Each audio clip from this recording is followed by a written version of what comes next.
श्री माननीय दत्ताजीराव देसाई सरकार मराठा स्वयंसेवक संघ राष्ट्रीय अध्यक्ष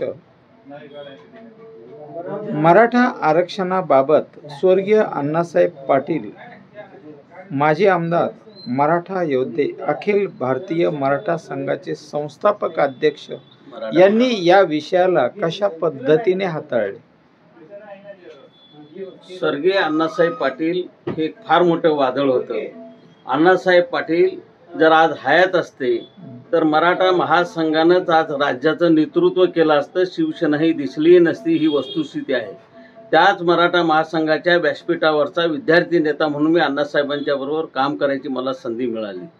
आज 1982ला ज्यावेळी अण्णासाहेबांची आत्महत्या झाली त्यावेळी मी कॉलेज करत होतो आणि विद्यार्थी दशेतच त्यांच्याबरोबर काम करायची संधी मिळाल्यामुळं भविष्यामध्ये उज्ज्वल भविष्य आहे या दृष्टिकोनातून आमच्या तरुणांची त्यावेळी वाटचाल चालू होती. आणि त्या दृष्टिकोनातून मराठा आरक्षणाचा प्रश्न त्यावेळी कसोशीनं अण्णासाहेब पाटलांनी घेतला होता. त्याच्यातले महत्त्वाचे मुद्दे होते की मराठा आरक्षणाबरोबर आर्थिक निकष आणि समाज नागरी कायदा हे दोन विषय ऐरणीवरचे होते. कारण अण्णासाहेबांना माहीत होतं की आर्थिक निकष लावल्याशिवाय मराठा आरक्षण होणार नाही आणि मराठा आरक्षण मिळाल्याशिवाय मराठा मुलांची प्रगती होणार नाही. आज 90 आणि 95% मार्क्स घेऊन सुद्धा मराठा मुलं वंचित राहत आहेत. त्यांना क्लास 1, क्लास 2, क्लास 3 ऑफिसर होता येत नाही आणि 35% आणि 40% सरप्लस खाली पास झालेली मुलं क्लास 1, क्लास 2 ऑफिसर होत आहेत. त्यामुळे जाणीवपूर्वक मराठी मुलांच्यावर अन्याय होतो हे अण्णासाहेबांनी जवळून बघितलं होतं आणि पोटतिडकीनं त्यांनी हा मुद्दा घेतला होता की या सगळ्याच्या याच्यामध्ये आर्थिक निकष लावा. स्वर्गीय विलासराव देशमुख साहेबांनी सुद्धा हा मुद्दा एकेकाळी बोलले होते. ते आपल्या भाषणामध्ये म्हणाले होते की एक काळ असा येईल की अण्णासाहेब पाटील म्हणतात तेच आपल्याला मान्य करावं लागेल. आर्थिक निकष ज्यावेळी आपण ठरवू त्यावेळी मी ह्या जातीचा, मी त्या जातीचा, मी अमुक, मी तमुक, मी ओबीसी, मी अमुक, 18 पगड जातीचा, 12 बोलर 18,000 आमच्यावर अन्याय होतो म्हणायची गरज नाही. आर्थिक निकष हा बेस ठेवला पाहिजे आणि त्या दृष्टिकोनातून जर वाटचाल केली असती तर आज जे वादळ उठले महाराष्ट्रामध्ये आणि गेली 50 वर्ष जो झगडा चालू आहे, साधारणतः 1994 पासून हे जोरात त्याला गती आली. 1980 पासून अण्णासाहेबांनी मोठं आंदोलन केलं होतं 1980च्या दशकामध्ये.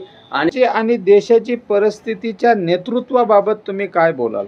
आज राज्याचं नेतृत्व हे एक तर्फे चाललेलं आहे. ज्या पद्धतीनं जो निर्णय घ्यायला पाहिजे तसा तो घेतला जात नाही. आज ह्यांना द्यायचं म्हटलं तर काही अवघड नाही, काही अडचण नाही. आज 50%च्या वर जाता येत नाही म्हणतायत.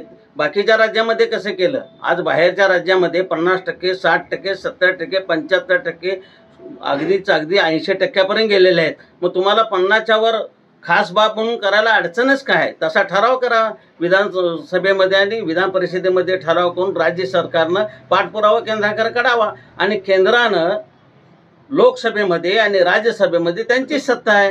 त्यामुळे मोदी सरकारनं मनात आणलं, बीजेपीनं मनात आणलं तर मराठा आरक्षण, मग जाट आरक्षण असो, मराठा आरक्षण असो, पाटीवाल्यांचं असो, की हे अन्यायकारक आज जे देशाच्या पातळीवर जे चाललेलं आहे हे सगळं थांबवता येताना पण यांना थांबवायचंच नाही ना. खऱ्या अर्थानं जर या देशातल्या बेरोजगारांचे प्रश्न सोडवायचे असतील आणि अन्याय आणि अत्याचार जर इतर समाजावर करायचा नसेल तर ते करू शकतात या सगळ्या गोष्टी, पण त्यांना ते करायचंच नाही ना. राजकारण हा एक वेगळा विषय आहे. तो राजकारणाचा विषय हा होऊ नये. खरोखर अन्याय आणि अत्याचार होतोय तिथं मार काढण्याची भूमिका जर आज मोदी सरकारने जर ठरवलं, अमित शहानी जर गृहमंत्र्यांनी ठरवलं, राज्याच्या देवेंद्र फडणवीसनी ठरवलं, एकनाथ शिंदेने ठरवलं, अजितदादांना ठरवलं तर अडचणीचं काहीच नाही. आज जरांगेंचा जन्मच 82चा आहे. त्यामुळं जरांगेंचं नेतृत्व भरकटल्यासारख्या अवस्थेमध्ये करायला हे सरकारच कारणीभूत आहे. कारण ते जे बोलतायत जरांगेंचे संकट म्हणून तुमची जबाबदारी आहे की नाही? तुम्ही कोणाच्या तरी नावावर कुठेतरी ढोल पिटाळत बसू नका आणि हा विषय राजकारणाचा धंदा म्हणून करू नका. मराठ्यांच्या तोंडाला पाणी पुसायचं काम करू नका आणि तुमच्या हातून होत नसेल तर व्हा बाजूला. 24 तासासाठी मला मुख्यमंत्री करा, जे ठराव करायला पाहिजे मी ते करेन. 24 तासाचे गृहमंत्री मला करा, जे करायला पाहिजे ते आम्ही करू. एका सामान्य शेतकऱ्याच्या मुलाला जर तिथं बसवलं तर ते शेतकऱ्यांचा प्रश्न सोडवेल. एका सामाजिक चळवळीमध्ये अन्याय आणि अत्याचार काय होते हे ज्यांनी भोगलंय त्याच्यातला एक मुलगा तिथं जर बसवला तर तो हा प्रश्न सोडवेल. हे सोन्याचा चमचा घेऊन आलेलं राजकारण आणि नेतृत्व आहे. त्यामुळे ह्यांना त्याची धग नाही. आज मराठी समाजातल्या मुलांचं जे हाल होतंय ते कशा अवस्थेमध्ये आहेत आणि काय होतंय हे ते सोसलेलं नाही त्यांनी. हे परिस्थितीनं सोन्याचा चमचा घेऊन आलेलं नेतृत्व आहे, राज्याचं असो आणि देशाचं असो. त्यामुळे हे त्या परिस्थितीतून आलेलं नाही, त्यांना त्याची जाणीव नाही. आज किती मुलांच्या आत्महत्या झाल्या, किती शेतकऱ्यांच्या आत्महत्या झाल्या. जी शेतकऱ्यांची अवस्था आहे तीच मराठी मुलांची अवस्था आहे. होरपळत आहेत परिस्थितीनं आणि परिस्थिती असताना हे शिकवते. मग उद्या त्या जरांगेला नाव कशाला ठेवता आणि कोणाला नाव ठेवता? मनोजदादा जरांगे असो आणि कुणी असो, कुणीही मराठी मोर्ग उसळणार, काही बोलणार, काही कुठल्याही पातळीवर जाणार. निश्चितच. म्हणजे तुमचा अर्थ, तुमचं म्हणणं आहे की यावर तात्काळ मध्ये तोडगा निघणं अत्यंत महत्वाचं आहे, गरजेचं आहे. तोडगा ह्यांना काढायचा असेल तर ते काढणार आहेत आणि जर काढायचा नसेल तर मग ते होऊ शकणार नाही ना. मानसिकता तुमची ही पाहिजे, मला करायचं आहे, कुठल्याही परिस्थिती मी निर्णय घेणार.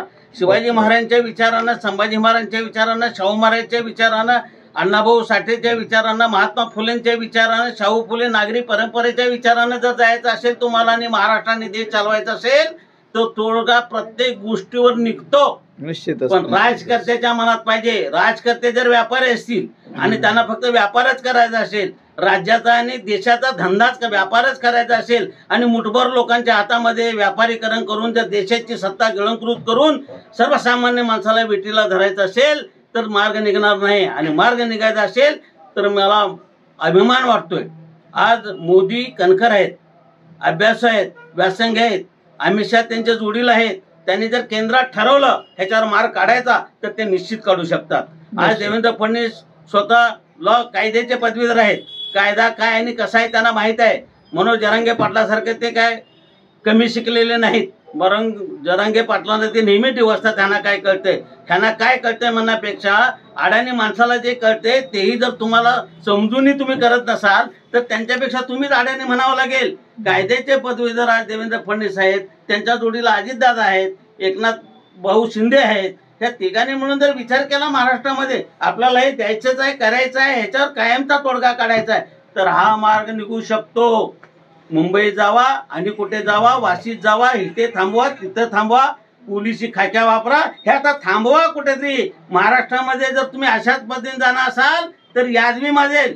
आणि शेवटी मग आमच्यासारख्या कार्यकर्त्यांना सुद्धा सक्रिय होऊन महाराष्ट्रातच काय देशात दिल्लीवर सुद्धा मग भगवा फडकू, असा फडकवू की तुम्हाला दिसायचं बंद होईल आणि आजच्या राजकर्त्यांना राज्य करणं कठीण होईल, किंबहुना त्यांना पळताबोई थोडी होईल.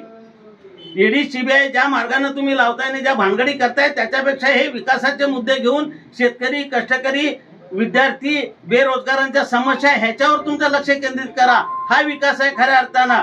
विकासाचे प्लॅन देऊन आणि कागदावर दाखवून विकास होणार नाही. विकास जर निर्वात पोकळीमध्ये भरीव करायचा असेल तुम्हाला तर तुम्ही विकासाच्या दृष्टिकोनातून तुमची वाटचाल ठेवा. महत्वाचे जे ऐरणीवरचे प्रश्न आहेत ते सोडवा. मुठभर लोकांच्यासाठी महाराष्ट्राची आणि देशाची सत्ता वापरू नका असं माझं ठाम मत आहे. आणि म्हणून हे आता चिघळत बसण्यापेक्षा आजच हा प्रश्न सोडवून टाका. म्हणजे दिल्लीत आणि मुंबईत पोचायची जरांगेंना गरज भासणार नाही आणि कुणालाच गरज भासणार नाही. हा ऐरणीचा व्यवसाय शासनाच्या अधीन असणारा विषय आहे. तुम्ही सोडवा तो. कारण गल्लीपासून दिल्लीपर्यंतची सत्ता तुमच्या हातात आहे. तुम्ही जे कराल ते